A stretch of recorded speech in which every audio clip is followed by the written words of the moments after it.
യേശു നിന്നെ വിളിക്കുന്നു. കാൽവരിയിൽ ഉയിർത്തന്നവനാം യേശു നിന്നെ വിളിക്കുന്നു.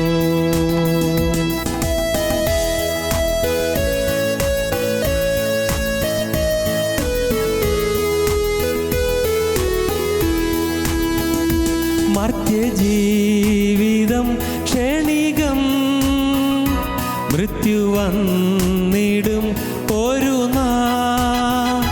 മർത്യജീവിതം ക്ഷണികം, മൃത്യു വന്നിടും ഒരു നാൾ. മറക്കാതെ നിന്നോട് ആത്മരക്ഷ മുന്നമേ നീ പ്രാപിക്കുവാൻ. മറക്കാതെ നിന്നോട് ആത്മരക്ഷ മുന്നമേ നീ പ്രാപിക്കുവാൻ. യേശു നിന്നെ വിളിക്കുന്നു, യേശു നിന്നെ വിളിക്കുന്നു. കാൽവരിയിൽ ഉയിർത്തന്നവനാം യേശു നിന്നെ വിളിക്കുന്നു. കാൽവരിയിൽ ഉയിർത്തന്നവനാം യേശു നിന്നെ വിളിക്കുന്നു.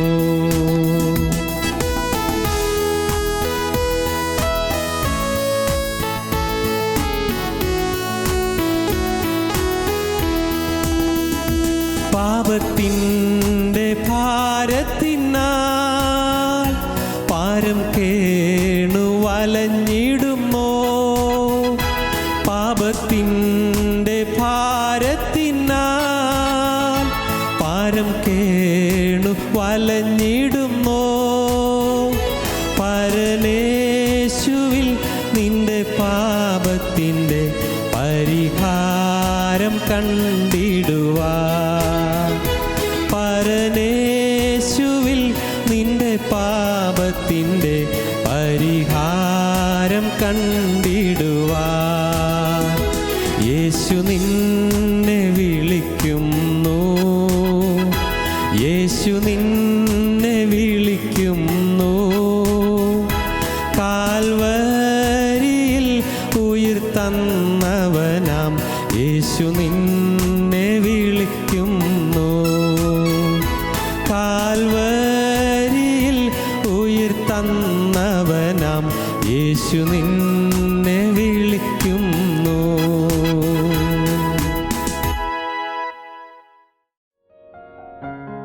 ഞങ്ങളും ക്രൂശിക്കപ്പെട്ട ക്രിസ്തുവിനെ പ്രസംഗിക്കുന്നു. ദൈവ തിരുനാമത്തിന് മഹത്വം ഉണ്ടാകട്ടെ. മത്തായിയുടെ സുവിശേഷം 25-ാം അധ്യായം 1-2 വാക്യങ്ങൾ വായിക്കാം. സ്വർഗരാജ്യം മണവാളനെ എതിരേൽപ്പാൻ വിളക്ക് എടുത്തും കൊണ്ട് പുറപ്പെട്ട 10 കന്യകമാരോട് സദൃശമാകും. അവരിൽ 5 പേർ ബുദ്ധിയില്ലാത്തവരും 5 പേർ ബുദ്ധിയുള്ളവരുമായിരുന്നു. ബുദ്ധിയില്ലാത്തവർ വിളക്കെടുത്തപ്പോൾ എണ്ണ എടുത്തില്ല. ബുദ്ധിയുള്ളവരോ വിളക്കോടുകൂടെ പാത്രത്തിൽ എണ്ണയും എടുത്തു. ബുദ്ധിയില്ലാത്തവർ വിളക്കെടുത്തു, പക്ഷേ എണ്ണ എടുത്തില്ല. 5 കന്യകമാർ ബുദ്ധിയില്ലാത്തവരായിരുന്നു. അവർ വിളക്കെടുത്തു, പക്ഷേ എണ്ണ എടുത്തില്ല. പാത്രത്തിൽ കൂടി എണ്ണ എടുത്തില്ല. പാത്രം ഉണ്ടായിരുന്നു അവർക്ക്, പക്ഷേ പാത്രത്തിൽ എണ്ണ എടുത്തില്ല. എണ്ണ എടുക്കണമെങ്കിൽ റിസർവ് ഓയിൽ കരുതണമെങ്കിൽ അവരുടെ കയ്യിൽ പാത്രം ഉണ്ടായിരുന്നു.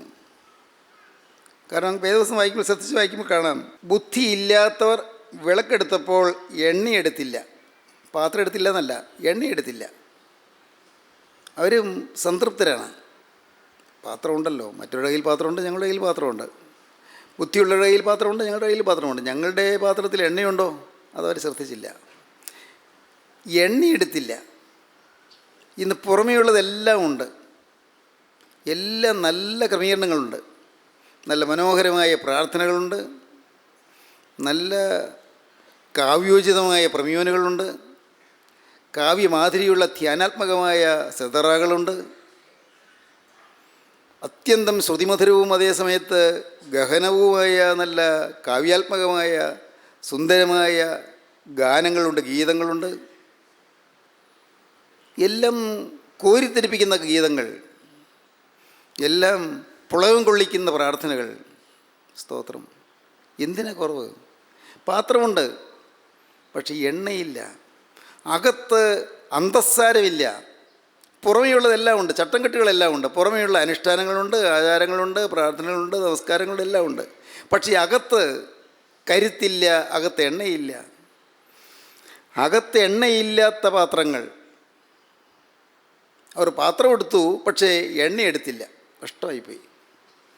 അത്രയ്ക്കും ചിന്തിച്ചില്ല അവർ ബുദ്ധിയില്ലാത്തവരായിരുന്നു. എന്നാൽ ബുദ്ധിയുള്ളവർ വിളക്കോടുകൂടെ പാത്രത്തിൽ കൂടി എണ്ണ എടുത്തു. എണ്ണ കരുതിയിരിക്കണമെന്നുള്ളതായ ബോധം അവർക്കുണ്ടായിരുന്നു. ഏത് സമയത്തും ഇപ്പോഴുള്ള വിളക്കിലെ എണ്ണ തീർന്നു പോകാമെന്നും വിളക്ക് കെട്ടുപോകാമെന്നും അവർക്കറിയാമായിരുന്നു. വലിയൊരു അറിവാണത്. എനിക്ക് ഇന്നുള്ള ആത്മാവ് ഏത് സമയത്തും എന്നെ വിട്ടു പോകാൻ സാധ്യതയുണ്ട്. അപ്പോസ്തലനായ പൗലോസ് പറയുന്നു, ആത്മാവിനെ കെടുക്കരുത്, പ്രവചനം തുച്ഛീകരിക്കരുത്, ആത്മാവിനെ ദുഃഖിപ്പിക്കരുത്. പൗലോസ് ആവർത്തിച്ച് പറയുന്നതാണ്, പരിശുദ്ധാത്മാവിനെ ദുഃഖിപ്പിക്കരുത്. അവനാലല്ലോ നിങ്ങൾക്ക് വീണ്ടെടുപ്പ് നാളിനായി മുദ്രയിട്ടിരിക്കുന്നത്. വീണ്ടെടുപ്പ് നാളിന് വേണ്ടി മുദ്രയിട്ടിരിക്കുന്നതാണ് അതിലാണ്, പരിശുദ്ധാത്മാവിലാണ്. പരിശുദ്ധാത്മാവിനെ ദുഃഖിപ്പിക്കരുത്. പരിശുദ്ധാത്മാവ് നമ്മുടെ ഹൃദയത്തിൽ ഞരങ്ങിക്കൊണ്ടിരിക്കാൻ ഇടവരുത്തരുത്.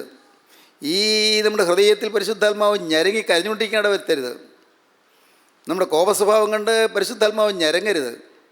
നമ്മുടെ വാശിയും വഴക്കും പിണക്കവും കണ്ട് പരിശുദ്ധാത്മാവോടെ ശ്വാസം മുട്ടിയിരിക്കേണ്ട വരരുത്. കുറേ നേരം ഇരിക്കും, പക്ഷേ നിർവാഹമില്ലാതാകുമ്പോൾ ആത്മാവ് വിട്ടുപോകും. എസ്കേൽ പ്രവചനം 8-ാം അധ്യായം 9-ാം അധ്യായം വായിക്കുമ്പോൾ കാണാം, ദേവാലയത്തിൽ കത്തിക്കൊണ്ടിരുന്നതായ ധൂപം അത് ദേവാലയത്തിൽ നിന്ന് മാറി ഉമ്മരപ്പടിയിലേക്ക് പോകുന്നു. ജ്വലിച്ചുകൊണ്ടിരുന്നതായ ദിവ്യപ്രകാശം ദേവാലയത്തിൻ്റെ കേന്ദ്രസ്ഥാനത്ത് മാറി അത് ഉമ്മരപ്പടിക്കിലേക്ക് പോകുന്നു. ഉമ്മരപ്പടിക്കിൽ നിന്ന് മാറി അത് ഗോപുരത്തിലേക്ക് പോകുന്നു, ഗേറ്റിങ്ങിലേക്ക് പോകുന്നു. പിന്നീട് അത് ദൂരെ മാറി അങ്ങ് പർവ്വതത്തിലേക്ക് പോകുന്നു. തേജസ് മാറി പോവുകയാണ്. ശ്രദ്ധിച്ച് വായിച്ചാൽ കാണാം. എസ്കേൽ 9-ാം അധ്യായം വായിക്കുമ്പോൾ നോക്കൂ, ദേവാലയത്തിൻ്റെ കേന്ദ്രസ്ഥാനത്തുണ്ടായിരുന്ന പ്രകാശം, ആ ധൂപം, ആ തേജസ് ദേവാലയത്തിൻ്റെ കെരൂബുകളിൽ നിന്ന് മാറി അത് ദേവാലയത്തിൻ്റെ പുറത്തുള്ളതായ ആ ഉമ്മരപ്പടിക്കിലേക്ക് പോകുന്നു. ഉമ്മരപ്പടിക്കിൽ നിന്ന് അത് ഗോപുരദ്വാരത്തിലേക്ക് പോകുന്നു. അതിനുശേഷം അത് ദേവാലയ പരിസരം വിട്ടങ്ങ് ദൂരെ പർവ്വതത്തിലേക്ക് പോകുന്നു. മാറി പോവുകയാണ്. ദൈവതേജസ് മാറി പോകുന്നു. സഹോദരങ്ങളെ, നിങ്ങൾ ചിന്തിക്കുന്നുണ്ടോ ഈ തേജസ് എന്നിൽ നിന്ന് മാറിപ്പോകുന്നുണ്ടോ എന്ന്? എന്നിലുണ്ടായിരുന്ന തേജസ് കെട്ടുപോകുന്നുണ്ടോ എന്ന് നിങ്ങൾ ചിന്തിക്കാറുണ്ടോ? ഒന്ന് ചിന്തിക്കണേ. ദൈവതേജസ് എന്നിൽ നിന്ന് കുറഞ്ഞു പോകുന്നുണ്ടോ? ദൈവതേജസ് എന്നിൽ കെട്ടുപോകുന്നുണ്ടോ? എന്നെ ദൂരെ പോയിരിക്കുകയാണ് ദൈവതേജസ്. ദേവാലയത്തിൻ്റെ അകത്ത് കത്തിക്കൊണ്ടിരുന്ന ദീപത്തിൽ നിന്ന് പൊങ്ങുന്നതായ ധൂപടലം അത് അവിടെ നിന്ന് പോയി, തേജസ് മാറിപ്പോയി. ഒരു സമയത്ത് കത്തിക്കൊണ്ടിരുന്നു, ഇതിലെണ്ണയുണ്ടായിരുന്നു, കത്തിക്കൊണ്ടിരുന്നു. ആ ദിവ്യ തേജസ് ധൂമപടലം അത് അവിടെ നിന്ന് മാറി ദൂരെ പോയിക്കൊണ്ടിരിക്കുന്നു, ദൂരെ പോവുകയാണ്. വേദവസ്തം വായിക്കുമ്പോൾ കാണാം, കർത്താവ് പറഞ്ഞ ഒരു ഉപമയുണ്ട്, ധൂർത്തപുത്രൻ്റെ ഉപമ. ധൂർത്തപുത്രൻ അവന് അപ്പൻ കൊടുത്തതെല്ലാം സ്വരൂപിച്ച് ആ മുതലെല്ലാം കൂട്ടിക്കൊണ്ട് അവൻ ദൂരദേശത്തേക്ക് യാത്രയായി എന്നാണ് പറയുന്നത്. ദൂരദേശത്തേക്ക് യാത്രയായി. ഓരോ ദിവസവും ചെല്ലുമ്പോൾ അവൻ അകലേക്ക് മാറുകയാണ്. അനേകം ദൈവമക്കൾ ഓരോ ദിവസം കഴിയുന്തോറും ദൂരേക്ക് പോവുകയാണ്. വചനമടക്കി കേൾക്കുന്നുണ്ട്, പക്ഷേ അപ്പോൾ ചെറിയ ചലനം ഉണ്ടായാലും പിന്നെയും ദൂരെ പോയിക്കൊണ്ടിരിക്കുകയാണ്. ഓരോ ചുവടുവയ്പ്പിലും അപ്പൻ്റെ വീട്ടിൽ നിന്ന് അകലയിലേക്ക് പോവുകയാണ്. അപ്പൻ്റെ വീട്ടിൽ നിന്ന് അകന്നകന്ന് പോവുകയാണ്. സ്നേഹിതരെ, നിങ്ങൾ ചിന്തിക്കുന്നുണ്ടോ, ഞാൻ ഇന്ന് അപ്പൻ്റെ വീടിനോട് അടുത്താണോ അത് അകലെയാണോ? ഓരോ ദിവസം കഴിയുന്തോറല്ല, ഓരോ മണിക്കൂർ കഴിയുന്തോറും ഞാൻ അപ്പൻ്റെ വീട്ടിൽ നിന്ന് അകന്നുകൊണ്ടിരിക്കുകയാണോ? ഞാൻ ദുർനടപ്പുകാരുടെ ഇടയിലേക്ക് അടുത്തുകൊണ്ടിരിക്കുകയാണോ? ഞാൻ ചീത്ത കൂട്ടുകാരുടെ ഇടയിലേക്ക് അടുത്തുകൊണ്ടിരിക്കുകയാണോ? അശുദ്ധ ബന്ധങ്ങളിലേക്ക് ഞാൻ അടുത്തുകൊണ്ടിരിക്കുകയാണോ? അരുതാത്ത ശീലങ്ങളിലേക്കും അരുതാത്ത വീഴ്ചകളിലേക്കും ഞാൻ അടുത്തുകൊണ്ടിരിക്കുകയാണോ? എൻ്റെ ജീവിതം തകർന്ന് നശിച്ചുകൊണ്ടിരിക്കുകയാണോ? ഓരോ ദിവസം കഴിയുന്തോറും വിശ്വാസം കുറഞ്ഞു വരികയാണോ? കഴിഞ്ഞ ആണ്ടുണ്ടതിനേക്കാൾ വിശ്വാസം കുറഞ്ഞിരിക്കുകയാണോ അതോ കൂടിയിരിക്കുകയാണോ? കഴിഞ്ഞ മാസം ഉണ്ടായിരുന്നതിനേക്കാൾ വിശുദ്ധിയും വിശ്വാസം കുറഞ്ഞിരിക്കുകയാണോ അതോ കൂടിയിരിക്കുകയാണോ? മുമ്പ് ഒരു പാവം എന്ന് പറയുമ്പോൾ ഞെട്ടിയിരുന്നു, ഒരു അല്പം ഈർഷ്യ വരുമ്പോഴേക്കും ഞെട്ടി തരിച്ചിരുന്നു, കോപിച്ച് ഒരു കോപം വന്നു പോയല്ലോ കർത്താവേ, എന്ത് വേണ്ടു കർത്താവേ, ക്ഷമിക്കണമേ. ഉള്ളം നടുങ്ങിയിരുന്നൊരു കാലമില്ലേ? എനിക്കറിയാം, ഉള്ളം നടുങ്ങിയിരുന്ന കാലം. ഒരു ചെറിയ നീരസം വരുമ്പോൾ, ഒരു ചെറിയ ഇഷ്ടക്കുറവ് വരുമ്പോൾ പെട്ടെന്ന് ഞെട്ടിത്തരിച്ച് അയ്യോ കർത്താവേ ക്ഷമിക്കണമേ എന്ന് പറഞ്ഞ് നിലവിളിക്കുന്ന കാലം ഉണ്ടായിരുന്നു. ഇന്ന് എങ്ങനെ ഇരിക്കുന്നു? ദൈവത്തിന് സ്തോത്രം. ഏതെങ്കിലും ഒരു കാര്യത്തിൽ ഒരു തെറ്റുപറ്റി കഴിയുമ്പോൾ, ഒരുപക്ഷെ വാക്കിലായിരിക്കാം, അല്ലെങ്കിൽ ഒരു മനോഭാവത്തിലായിരിക്കാം, തെറ്റുപറ്റി കഴിയുമ്പോൾ അതിൻ്റെ ആ തീവ്രമായ വേദന ശമിക്കുന്നതുവരെയും ഉപവാസം എടുക്കാനുള്ള താല്പര്യം ഉണ്ടായിരുന്നു. വേണ്ട, എനിക്ക് ഭക്ഷണം വേണ്ട, എനിക്ക് ഈ ജീവിത സുഖങ്ങളൊന്നും വേണ്ട, എൻ്റെ ജീവിതം ശരിയാകണം, ശരിയായിട്ടേ ഞാൻ ഈ ഭക്ഷണം കഴിക്കുന്നുള്ളൂ. ഇങ്ങനെ നിർബന്ധം ഉണ്ടായിരുന്നൊരു കാലം ഉണ്ടായിരുന്നില്ലേ? ഉണ്ട്. ഇവിടെ ഇരിക്കുന്ന നിങ്ങൾക്ക് ചിലർക്ക് അങ്ങനെ ഉണ്ടായിരുന്നു. എന്നാൽ ഇന്നെങ്ങനെയുണ്ട്? ഇന്ന് ഉപവാസം മറന്നുപോയിരിക്കുന്നു. ഇന്ന് പ്രാർത്ഥന ഇന്ന് മറവിയിലേക്ക് മാറിപ്പോയിരിക്കുന്നു. ഇന്ന് ജീവിതത്തിൻ്റെ വിശുദ്ധി നഷ്ടപ്പെട്ടു പോയിരിക്കുന്നു. ആത്മീയ തീക്ഷ്ണത കുറഞ്ഞു പോയിരിക്കുന്നു. ദൈവമക്കളുള്ളതായ സ്നേഹം വറ്റിപ്പോയിരിക്കുന്നു. പരസ്പരം കൂട്ടായ്മയുടെ ബന്ധത്തിലുള്ളതായി വിടവുകളിൽ നിന്ന് വളർന്നുകൊണ്ടിരിക്കുന്നു. വിള്ളലുകൾ വർദ്ധിച്ചുകൊണ്ടിരിക്കുന്നു. ഐക്യം കുറഞ്ഞു പോയിരിക്കുന്നു. സ്നേഹം വറ്റിപ്പോയിരിക്കുന്നു. ദൈവത്തിന് സ്തോത്രം. പാത്രത്തിൽ എണ്ണ കരുതിക്കൊള്ളണം, റിസർവ് ഓയിൽ കരുതിക്കൊള്ളണം. എൻ്റെ സഹോദരങ്ങളെ, ഇന്ന് നിങ്ങൾ കേൾക്കുന്നത് നിങ്ങൾ കേവലം ഒരു പ്രസംഗമായി വിചാരിക്കരുത്. ചില ആശയങ്ങളാണ് പറയുന്നത് വിചാരിക്കരുത്. ഒരു നാൾ ഈ വാക്കുകൾ നിങ്ങളുടെ ചെവിയിൽ, നിങ്ങളുടെ കാതുകളിൽ മുഴങ്ങിക്കേൾക്കുന്നൊരു സമയം വരും. അയ്യോ, അതൊന്ന് കേട്ടല്ലോ കർത്താവേ, ഞാനന്ന് തിരിഞ്ഞില്ലല്ലോ, നഷ്ടപ്പെട്ടു പോയല്ലോ, സമയം നഷ്ടപ്പെട്ടു പോയല്ലോ എന്ന് കരയാനിട വരരുത്. ഇതെല്ലാം ഞാൻ കേട്ടതായിരുന്നല്ലോ, കേട്ടപ്പോൾ ഞാനതെല്ലാം പുച്ഛിച്ച് തള്ളിക്കൊണ്ടിരിക്കുകയായിരുന്നല്ലോ, ഇതൊക്കെ എത്ര കേട്ടതാണെന്നുള്ള ഭാവത്തിൽ ഞാൻ ഇരിക്കുകയായിരുന്നല്ലോ, ഇതൊക്കെ ഞാനും പ്രസംഗിച്ചതല്ലേ എന്ന് വിചാരിച്ചിരിക്കുകയായിരുന്നല്ലോ, ഇതൊക്കെ എനിക്കറിയാവുന്ന കാര്യങ്ങളിലെന്ന് ചിന്തിച്ചുകൊണ്ടിരിക്കുകയായിരുന്നല്ലോ, എൻ്റെ ജീവിതം ഞാൻ ശരിയാക്കിയില്ലല്ലോ, എൻ്റെ ജീവിതം ഞാൻ തിരുത്തിയില്ലല്ലോ, കർത്താവേ ക്ഷമിക്കണമേ. ദൈവത്തിന് സ്തോത്രം. ഓരോ നിമിഷം ചെല്ലുന്തോറും അപ്പൻ്റെ വീട്ടിൽ നകന്നു പോകുന്നു. എണ്ണ വറ്റി വന്നുകൊണ്ടിരിക്കുന്നു. എണ്ണ വറ്റി പോകുന്നു. വറ്റിക്കൊണ്ടിരിക്കുമ്പോൾ വേഗം റിസർവ് ഓയിൽ എടുത്ത് ഒഴിക്കണം. റിസർവ് ഓയിൽ വേഗം ഒഴിച്ചു കൊള്ളണം. പാത്രത്തിൽ എണ്ണയുണ്ട്, ഒഴിക്കാൻ എണ്ണ അടുത്ത് തന്നെയുണ്ട്, സൗകര്യം. മറ്റോരോ 5 കന്യകമാർ ബുദ്ധിയില്ലാത്തവർ എണ്ണ എടുത്തില്ല. ദൈവത്തിന് സ്തോത്രം. ഇന്ന് ഇത് കേട്ടുകൊണ്ടിരിക്കുന്ന സമയത്ത് നിങ്ങൾക്ക് കർത്താവോട് പറയാം, കർത്താവേ, എനിക്ക് ഇപ്പോൾ തിരുമുമ്പാകെ വരുമ്പോൾ എനിക്ക് നല്ലതെന്ന് പറഞ്ഞു വരാൻ ഒന്നുമില്ല എൻ്റെ കയ്യിൽ, അഭിമാനം പറഞ്ഞു വരാൻ എൻ്റെ കയ്യിലൊന്നുമില്ല. ഞാൻ നിങ്ങളോടൊപ്പം പറയുകയാണ്, കർത്താവേ, അഭിമാനിച്ചു കൊണ്ടുവരാൻ എൻ്റെ കയ്യിലൊന്നുമില്ല. പ്രാർത്ഥനാ ജീവിതം എന്ന് പറയാൻ എൻ്റെ കയ്യിലൊന്നുമില്ല. കർത്താവേ, സ്നേഹോഷ്മളമായ ജീവിതം എന്ന് പറയാൻ എൻ്റെ കയ്യിലൊന്നുമില്ല. എൻ്റെ ദൈവം, ത്യാഗോജ്വലമായ ജീവിതം എന്ന് പറയാൻ എൻ്റെ കയ്യിലൊന്നുമില്ല. ഞാനൊന്നും ത്യജിച്ചില്ല. ഞാൻ യേശുവിൻ്റെ പ്രതി ഒന്നും വിട്ടില്ല. ഞാനൊന്നും കർത്താവെ ഞാൻ കൈവിട്ട് കളഞ്ഞില്ല. സുഖഭോഗങ്ങളെല്ലാം കൂടെ വെച്ചുകൊണ്ടിരുന്നു. അതിൻ്റെ കൂടെ പേരിനൊരു സുവിശേഷ വിലയും. കർത്താവ്, ഇതല്ലായിരുന്നു എൻ്റെ ജീവിതം. അഭിമാനിച്ചുകൊണ്ട് വരാൻ എൻ്റെ കയ്യിലൊന്നുമില്ല. ഞാൻ കുറ്റവാളിയായി പിടിക്കപ്പെട്ടിതാ വന്നിരിക്കുന്നു. നാഥ, ഞാൻ കുറ്റവാളിയായി തിരുമുമ്പാ വന്നിരിക്കുന്നു. ഈ അഭിമാനിക്കാനൊന്നുമില്ല. കർത്താവേ, ഇപ്പോൾ എന്നെ സ്നേഹിക്കുന്ന, എനിക്ക് വേണ്ടി ആണിയടിച്ച് തകർന്ന ആ കരങ്ങൾ ഇപ്പോൾ എൻ്റെ നേരെ ഒന്ന് നീട്ടി, എൻ്റെ പാവം ഓർക്കാതെ, എൻ്റെ പിന്മാറ്റം ഓർക്കാതെ എൻ്റെ നേരെ ആ തൃക്കരം ഒന്ന് നീട്ടി എന്നെ ഒന്ന് തൊടണമേ. ഹല്ലേലൂയ, ദൈവത്തിന് സ്തോത്രം. ഒന്ന് തൊടണമേ കർത്താവേ. ഞാൻ ആ തൃക്കരം ഒന്ന് മൊത്തിക്കോട്ടെ. ദൈവത്തിന് സ്തോത്രം. ഞാൻ ആ തൃപ്പാദം ഒന്ന് ചുംബിച്ചോട്ടെ. ഹല്ലേലൂയ, ദൈവത്തിന് സ്തോത്രം. കർത്താവേ, നീ എന്നോടൊന്ന് മനസ്സിലെയ്യണമേ. എൻ്റെ മേൽ നിരതക്കരം ഒന്ന് വെക്കണമേ. എന്നെ നീ ഒന്ന് അനുഗ്രഹിക്കണമേ. ദൈവത്തിന് സ്തോത്രം. ആരാധ്യനേ എന്നുള്ള മനോഹരമായൊരു ഗീതമുണ്ട്. അത് ഈ കുട്ടികൾ പാടാറുണ്ട്. ദൈവത്തിന് സ്തോത്രം. ആരാധ്യനേ, ഞാൻ തൃപ്പാദം ചുംബിച്ചോട്ടെ, ഞാൻ തൃക്കരൊന്ന് ചുംബിച്ചോട്ടെ. ദൈവത്തിന് സ്തോത്രം. ആരാധ്യനായ യേശുവേ, ഞാൻ നിൻ്റെ സന്നിധിയിലേക്ക് ഒന്ന് വന്നോട്ടെ. ഞാൻ തിരുമുഖം ഒന്ന് കണ്ടോട്ടെ. എനിക്കതൊന്ന് കാണാൻ അനുവാദം തരാമോ? കർത്താവേ, എൻ്റെ ജീവിതം ഒന്നുകൂടി സമർപ്പിച്ചോട്ടെ. ദൈവത്തിന് സ്തോത്രം. ദൈവത്തിന് വലിയ നാമം മഹത്വപ്പെടട്ടെ. ആരാധന എന്നുള്ള പാട്ട് നമുക്കിപ്പോൾ പാടി കേൾക്കാം. ആരാധ്യൻ യേശുപരാ, വണങ്ങുന്നു ഞാൻ പ്രിയനേ.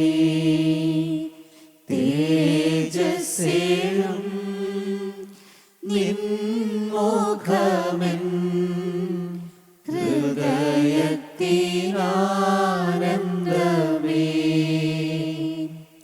ആരാധ്യൻ യേശുപരാ, വണങ്ങുന്നു ഞാൻ പ്രിയനേ.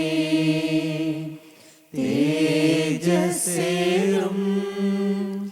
നിൻമുഖമെൻ ഹൃദയത്തിനാനന്ദമേ.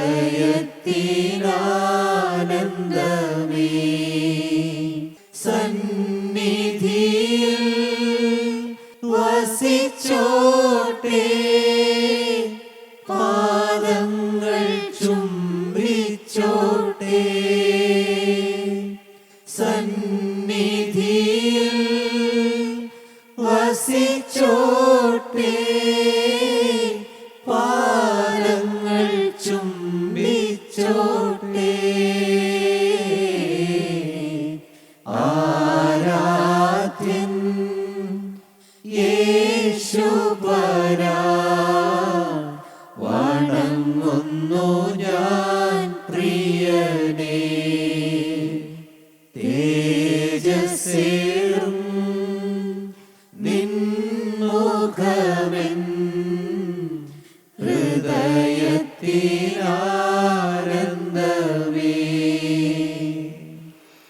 ദൈവത്തിന് സ്തോത്രം. യേശുക്രിസ്തുവിൻ്റെ തൃക്കരം സ്പർശിക്കുന്ന അനുഭവം നിങ്ങൾ പ്രാപിക്കുക. ഇത് കേട്ടുകൊണ്ടിരിക്കുമ്പോൾ തന്നെ, ഈ വചനം നിങ്ങളുടെ കാതുകളിൽ പതിയുമ്പോൾ തന്നെ നിങ്ങളുടെ ഹൃദയം വാഞ്ചിക്കുക. കർത്താവേ, പഴയ സന്തോഷത്തിലേക്ക് എനിക്ക് മടങ്ങി വരണം, പഴയ വിശുദ്ധിയിലേക്ക് എനിക്ക് മടങ്ങി വരണം, പഴയ തീക്ഷ്ണതയിലേക്ക് എനിക്ക് മടങ്ങി വരണം, പഴയ എരിവിലേക്ക് എനിക്ക് മടങ്ങി വരണം, പഴയ ജീവിത ദർശനത്തിലേക്ക് എനിക്ക് മടങ്ങി വരണം, പഴയകാല ജീവിതത്തിൻ്റെ പ്രശോഭിതമായ അവസ്ഥയിലേക്ക് എനിക്ക് മടങ്ങി വരണം, പഴയകാല സമർപ്പണത്തിലേക്ക് എനിക്ക് മടങ്ങി വരണം. കർത്താവേ, ആഴമേറിയ ജീവിത അനുഭവങ്ങൾ എനിക്ക് തരണം. സ്തോത്രം, ദൈവത്തിന് സ്തോത്രം. ബുദ്ധിയുള്ളവർ പാത്രത്തിൽ കൂടി എണ്ണ എടുത്തു. വിളക്കിൽ എണ്ണയുണ്ട്, പാത്രത്തിൽ എണ്ണയുണ്ട്. എല്ലാവരുടെയും വിളക്ക് കത്തിക്കൊണ്ടിരിക്കുകയാണ് കേട്ടോ. എല്ലാവരുടെയും വിളക്ക് കത്തുക. വിളക്ക് കെട്ടുപോയില്ല, വിളക്ക് കത്തിക്കൊണ്ടിരിക്കുക. കാരണം വിളക്കിൽ എല്ലാവരുടെയും 10 പേരുടെ വിളക്കിൽ എണ്ണയുണ്ട്. മണവാളം വരെ താമസിക്കുന്നു മനസ്സിലായി. എന്നാൽ കുറച്ച് നേരം ഉറങ്ങാം. അവരെ പരസ്പരം ആലോചിച്ചു, നമുക്കൊന്ന് ഉറങ്ങിയാലോ. അവരുടെ മണവാളം വരുമ്പോൾ ആർപ്പുളി ഉണ്ടാകുമല്ലോ, നമുക്ക് അപ്പോൾ എഴുന്നേറ്റ് വിളക്ക് വിളിച്ചാൽ മതിയല്ലോ. 10 പേര് ഒരുമിച്ച് കിടന്നുറങ്ങി. അർദ്ധരാത്രിക്ക് മണവാളം വരുന്നുള്ളത് ആർപ്പുളി ഉണ്ടായി. പെട്ടെന്നാണ് ആ വലിയ ആഘോഷ ശബ്ദം കേട്ടപ്പോൾ 10 പേരും കേട്ടു. അത് 10 പേരും കേട്ടു. 10 പേരും ഞെട്ടി ഉണർന്നു. മയക്കുന്ന അങ്ങനെയാണ്. ഇവരെല്ലാവരും മയക്കം പിടിച്ചു തുടങ്ങി. മണവാളം വരുന്നത് ആർപ്പുളി ഉണ്ടായപ്പോൾ അവരെല്ലാവരും എഴുന്നേറ്റ് വിളക്ക് തെളിയിച്ചു. ഇംഗ്ലീഷ് ബൈബിളിൽ ദേ ട്രിംഡ് ദെയർ ലാംപ്സ്, അവരുടെ വിളക്കിൻ്റെ നാട നീട്ടിക്കൊടുത്തു. നാട വിളക്കിൻ്റെ ആ തിരി നീട്ടിക്കൊടുത്തു. ദേ ട്രിംഡ് ദെയർ ലാംപ്സ്, അതിൻ്റെ അറ്റം മുറിച്ച് കളഞ്ഞു. തിരിയുടെ അറ്റം ഇങ്ങനെ കരിന്തിരി കത്തുന്ന പോലത്തെ മഷിയായിട്ട് നിൽക്കുന്ന ഭാഗം, മഷി പിടിച്ചിരിക്കുന്ന ഭാഗം മുറിച്ച് കളഞ്ഞു. ട്രിംഡ് ദെയർ ലാംപ്സ്, ട്രിം ചെയ്ത് കളഞ്ഞു. അപ്പോൾ ഇത്ര നേരവും കത്തിക്കൊണ്ടിരുന്നെങ്കിലും ആളി കത്താൻ പാകത്തിന് തിരി നീട്ടി കിട്ടിയപ്പോൾ കത്താൻ എണ്ണയില്ല. 5 പേരുടെ വിളക്ക് കെട്ടുപോയി. 5 പേരുടെ വിളക്ക് കെട്ടുപോയി. മറ്റ് 5 പേരുടെ വിളക്ക് നല്ലപോലെ കത്തുന്നു. കാരണം അവർ എണ്ണ ഒഴിച്ചു കൊടുത്തു. ഒഴിച്ചു കൊടുക്കാൻ എണ്ണയുണ്ട്. ദൈവത്തിന് സ്തോത്രം. എൻ്റെ ബഹുമാന്യ സഹോദരങ്ങളെ, ഇന്നുള്ള ആത്മീയം കൊണ്ട് നാം തൃപ്തരാകരുത്. ഇന്നുള്ള ആത്മീയ തീക്ഷ്ണത കൊണ്ട് നാം തൃപ്തരാകരുത്. ഇന്നുള്ള ആത്മീയ നിലവാരം കൊണ്ട് നാം തൃപ്തരാകരുത്. ദൈവത്തിന് സ്തോത്രം. ഇന്നുള്ള ആത്മീയ കാഴ്ചപ്പാട് കൊണ്ട് നാം തൃപ്തരാകരുത്. കർത്താവേ, എനിക്ക് ആത്മീയ ജീവിതത്തിൻ്റെ ആഴങ്ങളിലേക്കൊന്ന് നീങ്ങണമല്ലോ. നിങ്ങൾ പറയൂ, ഹൃദയത്തിൽ പറയൂ, കർത്താവേ, ആത്മീയ ജീവിതത്തിൻ്റെ അഗാധങ്ങളിലേക്ക് ഇനി പോകണം. ആഴമേറിയ ആത്മീയ ജീവിതം എനിക്ക് അതിൽ അനുഭവിക്കണം. ഇനി പഴയപോലെ ജീവിക്കുന്നില്ല കർത്താവേ. ഇനി ഞാൻ ഒരു ചിന്തയില്ലാത്തവണ്ണം ജീവിക്കുകയില്ല. ബുദ്ധിഹീനനായി ഞാൻ ജീവിക്കുകയില്ല. ശ്രദ്ധയില്ലാത്തതിനായി ഞാൻ ജീവിക്കുകയില്ല. കരുതലില്ലാത്തതിനായി ഞാൻ ജീവിക്കുകയില്ല. കർത്താവ്, ഓരോ സെക്കൻഡും വിലയേറിയത്. ഓരോ നിമിഷം കഴിയുന്തോറും ഞാൻ എൻ്റെ ജീവിതാവസാനത്തോട് അടുക്കുന്നു. ഓരോ നിമിഷം കഴിയുന്തോറും എൻ്റെ ജീവിതത്തിൻ്റെ അന്ത്യത്തിലേക്ക് ഞാൻ അടുത്തുകൊണ്ടിരിക്കുന്നു. കർത്താവേ, ഇനി ഒരുപക്ഷെ എനിക്ക് തിരിയാൻ അവസരം കിട്ടിയില്ലെങ്കിലോ, ഇനി ഒരവസരത്തിൽ ജീവൻ്റെ വചനം കേൾക്കാൻ അവസരം കിട്ടിയില്ലെങ്കിലോ, കർത്താവെ, ജീവൻ്റെ വചനം, ജീവൻ്റെ ആത്മാവിനോട് വാദിക്കുന്നത് ഇനി കിട്ടിയില്ലെങ്കിലോ? ഇന്ന് ആത്മാവ് വാദിച്ചുകൊണ്ട് നിൽക്കുന്നു, ഇന്ന് ആത്മാവ് പ്ലീഡ് ചെയ്തുകൊണ്ട് നിൽക്കുന്നു, ഇന്ന് ആത്മാവ് എൻ്റെ ജീവിതത്തിൻ്റെ അരികിൽ വന്ന് കെഞ്ചിക്കൊണ്ട് നിൽക്കുന്നു, ഇന്ന് എന്നിൽ കടന്നു വരാൻ ദൈവത്തിൻ്റെ ആത്മാവ് ദാഹിച്ചുകൊണ്ട് നിൽക്കുന്നു. ഇത് ഇനി സംഭവിച്ചില്ലെങ്കിലോ? കൃപയുടെ വാതിൽ അടഞ്ഞു പോയാലോ? പെട്ടകത്തിൻ്റെ വാതിൽ അടച്ചു കളഞ്ഞാലോ? കൃപയുടെ പെട്ടകത്തിൽ കിടക്കാൻ പറ്റാതെ വന്നാലോ? എൻ്റെ കർത്താവേ, എല്ലാവരും പുറത്തു നിന്ന് നിലവിളിക്കുന്നു, അയ്യോ ഞങ്ങൾക്കും തുറക്കണമേ, ഞങ്ങൾക്കും തുറക്കണമേ എന്ന് പറഞ്ഞ് നിലവിളിക്കുന്നു. കൃപയുടെ വാതിൽ അടയുന്നതിന് മുൻപ് ഇന്ന് എനിക്ക് രക്ഷ തരണം. കൃപയുടെ വാതിൽ പൂട്ടാറായിരിക്കുന്നു. ഇന്ന് കൃപാസനത്തിലിരിക്കുന്നവൻ ന്യായാസനത്തിലേക്ക് മാറാറായിരിക്കുന്നു. എൻ്റെ ദൈവമേ, കൃപാസനത്തിലിരിക്കുന്ന കർത്താവായ യേശു ക്രിസ്തു ന്യായാസനത്തിലേക്ക് മാറുന്നതിന് മുൻപ് ഇന്ന് എനിക്ക് കൃപയുടെ പെട്ടകത്തിൽ പ്രവേശിക്കണം. ഇല്ലെങ്കിൽ ഞാൻ ഏറ്റവും നഷ്ടപ്പെട്ടനായിത്തീരും, ഏറ്റവും ദൗർഭാഗ്യം അനുഭവിക്കുന്നതായിത്തീരും, നിർഭാഗ്യനായിത്തീരും. കർത്താവേ, ആ മഹാവലിയ ഛേദം എനിക്ക് വരരുത്, ആ വലിയ നഷ്ടം എനിക്ക് വരരുത്. ഇന്ന് ഞാനിതാ എന്നെ നിൻ്റെ കരങ്ങളിലേക്ക് വീണ്ടും ഏൽപ്പിക്കുകയാണ്. വർഷങ്ങൾക്ക് മുമ്പ് ഞാൻ നിൻ്റെ കൈകളിലേക്ക് എന്നെ തന്നതാണ്, നീ എൻ്റെ ഹൃദയത്തിലേക്ക് വന്നതാണ്. എന്നാൽ ഇന്ന് എൻ്റെ ഹൃദയം ഇരുണ്ടു പോയിരിക്കുന്നു, എൻ്റെ കാഴ്ചപ്പാടെല്ലാം ഇരുണ്ടു പോയിരിക്കുന്നു.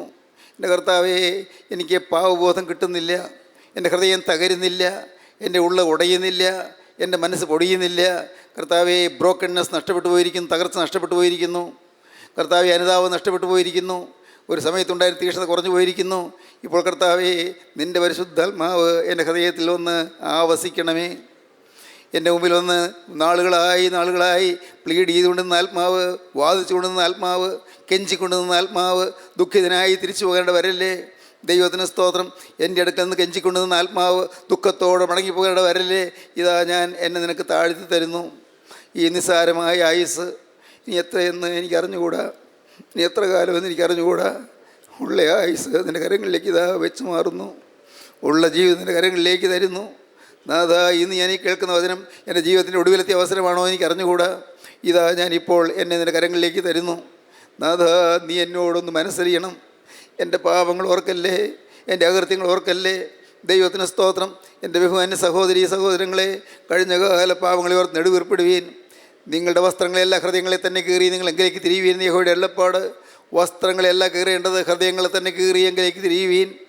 ദൈവത്തിന് സ്തോത്രം. വസ്ത്രങ്ങളെയല്ല, ഹൃദയങ്ങളെ തന്നെ കീറിക്കൊണ്ടെങ്കിലേക്ക് തിരിയുവീനെന്ന് ദൈവം പറയുന്നു. യോവേൽ പ്രവാചന പുസ്തകം 2-ാം അധ്യായം 12-ാം വാക്യം മുതൽ. ദൈവത്തിന് സ്തോത്രം. വസ്ത്രമല്ല കീറേണ്ടത്, ഹൃദയങ്ങളെ കീറുക. ഹൃദയം മുറിയട്ടെ, ഹൃദയത്തിൽ നിന്ന് ജീവരക്തം ഒഴുകട്ടെ. ആ ഹൃദയത്തിൽ നിന്ന് ജീവരക്തം ഒഴുകുന്നതിൻ്റെ പ്രതീകമായി കണ്ണിൽ നിന്ന് കണ്ണുനീർ പ്രവാഹം നിൻ്റെ ജീവിതത്തിൽ നിന്ന് പാപക്കറകൾ കഴുകുന്നതായി ഒഴുകി വരട്ടെ. ദൈവത്തിന് സ്തോത്രം. പാപത്തിൻ്റെ കറകളൊക്കെയും കഴുകട്ടെ. ദൈവവേദനയെ നീ എന്ത് പറയുന്നു? നിൻ്റെ ജീവിതം യേശുവിനെ ഇപ്പോൾ കൈമാറാൻ നിനക്ക് തോന്നുന്നുണ്ടോ? യേശുവിൻ്റെ കൈകളിലേക്ക് നിസ്സാര ജീവിതം കൊടുക്കാൻ നിനക്ക് തോന്നുന്നുണ്ടോ? നിനക്ക് വേണ്ടി ആണിയച്ച് തകർന്ന കരങ്ങൾ, നിനക്ക് വേണ്ടി രക്തം ചിന്തിയ കരങ്ങൾ, മോനെ നിനക്ക് വേണ്ടി ആ ഏറ്റവും തീക്ഷ്ണമായ വേദന അനുഭവിച്ച കരങ്ങൾ, നിനക്ക് വേണ്ടി പിച്ച് ചീന്തിയ കരങ്ങൾ ഇപ്പോൾ ഇതാ നിൻ്റെ നേരെ നീട്ടിയിരിക്കുന്നു. മകനെ, നീ ഒന്ന് കാണൂ ഇത്. എൻ്റെ മോനെ, നീ എൻ്റെ ഈ കൈകളെന്ന് കാണൂ. നിനക്ക് വേണ്ടിയല്ലേ ഞാൻ അടിയേറ്റത്? നിനക്ക് വേണ്ടിയല്ലേ ഞാൻ അടിയേറ്റ് തകർന്നത്? നിനക്ക് വേണ്ടിയല്ലേ ഞാൻ കുരിശിൽ കിടന്ന് പിടഞ്ഞത്? നിനക്ക് വേണ്ടിയല്ലേ ഞാൻ മുഖത്ത് തുപ്പലേറ്റത്? നിനക്ക് വേണ്ടിയല്ലേ ഞാൻ കന്നത്തടിയേറ്റത്? ഞാൻ പാപം ചെയ്തില്ലല്ലോ, ഞാൻ തെറ്റൊന്നും ചെയ്തില്ലല്ലോ. എന്നെ വിധിച്ച പീലാത്തോസ് പോലും പറഞ്ഞത് ഇവൻ നീതിമാനെന്നാണ്, ഇവനിൽ ഞാൻ ഒരു കുറ്റവും കാണുന്നില്ല എന്നാണ്. ഞാൻ ഒരു കുറ്റവും ഇവനിൽ കാണുന്നില്ല എന്ന് പീലാത്തോസ് 3 വട്ടം പറഞ്ഞല്ലോ. നിങ്ങൾ കേട്ടതല്ലേ? ദൈവത്തിന് സ്തോത്രം. വിധിച്ച ന്യായാധിപതി പറയുന്നു ഇവനിൽ ഒരു കുറ്റവും കാണുന്നില്ല എന്ന്. എന്നെ ഒറ്റിക്കൊടുത്ത ഘാതകനായി യൂദാ പറയുന്നു ഞാൻ കുറ്റമില്ലാത്ത രക്തത്തെ ഒറ്റിക്കൊടുത്തു എന്ന്. ദൈവത്തിന് സ്തോത്രം, ദൈവത്തിന് സ്തോത്രം. എന്നെ ക്രൂശിൽ തൂക്കിയ ശതാധിപൻ പറയുന്നു ഇവൻ നീതിമാനായിരുന്നു സത്യമെന്ന്. ദൈവത്തിന് സ്തോത്രം. നിങ്ങളിതെല്ലാം കേട്ടില്ലേ? നിങ്ങളിതെല്ലാം അറിഞ്ഞില്ലേ? ഞാൻ പാപം ചെയ്തിട്ടല്ലല്ലോ ഞാൻ അടിയേറ്റത്. എൻ്റെ മുഖത്ത് തുപ്പലേറ്റത് എന്തിനു വേണ്ടി? നിൻ്റെ നാവ് അരുതാത്തത് പറഞ്ഞത്, അതിനുശേഷം ഞാൻ ഏൽക്കുകയായിരുന്നു. നിൻ്റെ കണ്ണ് അരുതാത്തത് കണ്ടത്, ഞാൻ ശിക്ഷ ഏൽക്കുകയായിരുന്നു. നീ നിൻ്റെ കണ്ണ് അരുതാത്തത് കാണാൻ വാഞ്ചിച്ചത്, ഞാൻ ശിക്ഷ ഏൽക്കുകയായിരുന്നു. കുഞ്ഞേ, നിനക്ക് മനസ്സിലാകുന്നു? മോളെ, നീ ഗ്രഹിക്കുന്നുണ്ടോ? നിൻ്റെ പാവം ഞാൻ ഏറ്റു, നിൻ്റെ പാവത്തിൻ്റെ ശിക്ഷ ഞാൻ വഹിച്ചു. ഞാൻ നിനക്ക് വേണ്ടി എല്ലാ ശിക്ഷയും ഏറ്റുവാങ്ങി. എല്ലാം എന്തിന്? നിന്നെ മോചിപ്പിക്കാൻ, നിനക്ക് ശിക്ഷ വരാതിരിക്കാൻ, നരക ശിക്ഷയിൽ നിനക്ക് മോചനം തരാൻ. നിനക്ക് വേണ്ടി ഞാൻ ഇതെല്ലാം സഹിച്ചു. ദൈവത്തിന് സ്തോത്രം. നീ എനിക്ക് വേണ്ടി എന്ത് ചെയ്തു? ഇതെല്ലാം നിനക്ക് വേണ്ടി സഹിച്ചിട്ട് നീ എനിക്ക് വേണ്ടി എന്ത് ചെയ്തു? കർത്താവെ, ഇത്രയും കാലം നഷ്ടപ്പെടുത്തി കളഞ്ഞു. ഇത്രയും കാലം നഷ്ടപ്പെടുത്തി. ഇനിയുള്ള ആയുസിൻ്റെ ഓരോ സെക്കൻഡും യേശുവേ, നിനക്ക് വേണ്ടി ഞാനിതാ വേർതിരിക്കുന്നു, നിനക്ക് വേണ്ടി എന്നെ തന്നെ ഞാനിതാ തരുന്നു. കർത്താവേ, എനിക്ക് സ്വന്തമായൊരു ജീവിതമില്ല, സ്വന്തമായൊരു ഭാവിയില്ല, സ്വന്തമായൊരു നാളെയില്ല. എല്ലാം യേശുവേ നിനക്ക് മാത്രം നിൻ്റെ മഹത്വത്തിന് വേണ്ടി മാത്രം. ദൈവത്തിന് സ്തോത്രം. ആകയാൽ നിങ്ങൾ തിന്നാലും കുടിച്ചാലും എന്ത് ചെയ്താലും എല്ലാം ദൈവത്തിൻ്റെ മഹത്വത്തിനായി ചെയ്യുവീൻ. തിന്നാലും കുടിച്ചാലും എന്ത് ചെയ്താലും എല്ലാം ദൈവത്തിൻ്റെ മഹത്വത്തിനായി ചെയ്യുവീൻ. വാക്കിനാലോ ക്രിയയാലോ എന്ത് ചെയ്താലും എല്ലാം കർത്താവായ യേശുവിൻ്റെ നാമത്തിൽ ചെയ്തും അവൻ മുഖാന്തരം പിതാവായ ദൈവത്തിന് സ്തോത്രം പറഞ്ഞുകൊണ്ടിരിപ്പീൻ. ദൈവത്തിന് സ്തോത്രം, ദൈവത്തിന് സ്തോത്രം. വാക്കിനാലോ ക്രിയയാലോ എന്ത് ചെയ്താലും എല്ലാം കർത്താവായ യേശുവിൻ്റെ നാമത്തിൽ മാത്രം ചെയ്തും അവൻ മുഖാന്തരം പിതാവായ ദൈവത്തിന് സ്തോത്രം പറഞ്ഞുകൊണ്ടിരിപ്പീൻ. നിങ്ങളുടെ ഹൃദയം ക്രിസ്തുവിന് കൊടുക്കുവീൻ. യേശുവിനോട് വാക്ക് പറയുവീൻ. യേശുവേ, എന്നോട് മനസ്സറിയണമേ, എന്നെ വേണ്ടി തൃക്കരം വയ്ക്കണമേ, എന്നെ കഴുകണമേ, തിരക്തത്താൽ എന്നെ മുദ്ര എണീക്കണമേ, പാപക്കറകൾ നീക്കണമേ, എന്നെ വിശുദ്ധീകരിക്കണമേ, നിൻ്റെ സന്നിധിയിലേക്ക് ചേരുവാൻ എന്നെ യോഗ്യനാക്കി തീർക്കണമേ. യേശുവേ, നിൻ്റെ രണ്ടാമത്തെ വരയിൽ വിളക്ക് കത്തിച്ച് ഒരുങ്ങി നിൽക്കുന്ന മണവാട്ടിയെപ്പോലെ കർത്താവേ, എനിക്ക് ഒരുങ്ങി നിൽക്കാൻ ഭാഗ്യം തരണമേ. കർത്താവേ, മണവാളിനെ എതിരേൽപ്പാൻ ഒരുങ്ങിയിരിക്കുന്ന മണവാട്ടിയെപ്പോലെ കർത്താവേ, ആ വിശുദ്ധ കന്യകമാരെ പോലെ ഞാനും ഇതാ ഒരുങ്ങുന്നു. എൻ്റെ ജീവിതം ഞാനിതാ തരുന്നു. എൻ്റെ ജീവിതം നിൻ്റെ കരങ്ങളിലേക്ക് ഞാൻ പരിമേൽപ്പിക്കുന്നു. ഇപ്പോൾ എന്നെ ഒരുക്കണമേ, എന്നെ അണിയിച്ചൊരുക്കണമേ. നാഥാ, എനിക്ക് ആടയാഭരണങ്ങൾ നൽകണമേ, എന്നെ വിശുദ്ധീകരിക്കണമേ. എൻ്റെ ദൈവമേ, എൻ്റെ വിളക്ക് കത്തിച്ചു തരണമേ, എൻ്റെ വിളക്കിൽ എണ്ണ പകർന്നു തരണമേ. പരിശുദ്ധാത്മാവിൻ്റെ എണ്ണ എൻ്റെ ഹൃദയത്തിലേക്ക് പകർന്ന് എന്നെ ഇന്ന് ആത്മാവിൽ നിറയ്ക്കണമേ, ആത്മാവിൽ വിശുദ്ധീകരിക്കണമേ. ആത്മാവിന് തീ എന്നെ ജ്വലിപ്പിക്കണമേ. ആത്മാവിന് തീ എൻ്റെ സിരകളിലൂടെ പായണമേ. കർത്താവേ, ആത്മാവിന് തീയുടെ ജ്വാലയിൽ ഞാൻ ഇന്ന് കത്തി എരിഞ്ഞ് തീരട്ടെ. Hallelujah, hallelujah, hallelujah, hallelujah, hallelujah, hallelujah, hallelujah, hallelujah. യേശുവേ, പ്രവർത്തിക്കണമേ. യേശുവേ, എഴുന്നള്ളി വരണമേ. യേശുവേ, സംസാരിക്കണമേ. യേശുവേ, ഈ മക്കളെ തൊടണമേ. യേശുവേ, ഈ മക്കളുടെ തൃക്കരം വയ്ക്കണമേ. യേശുവേ, ഈ മക്കളുടെ രോഗങ്ങൾ മാറ്റണമേ, രോഗസൗഖ്യം അയക്കണമേ. ഹല്ലേലൂയ. ബന്ധനങ്ങൾ അഴിക്കണമേ. ഹല്ലേലൂയ. എല്ലാ കെട്ടുകളും പൊട്ടിച്ചു കളയണമേ. ഹല്ലേലൂയ. പൈശാചിക ബാധകൾ മാറ്റണമേ. നാഥാ, എല്ലാവരെയും അനുഗ്രഹിക്കണമേ. കർത്താവായ യേശു ക്രിസ്തുവിൻ്റെ ജയകരമായ നാമത്തിൽ അടിയങ്ങളുടെ പ്രാർത്ഥന കേൾക്കണമേ. ആമീൻ. ഹല്ലേലൂയ.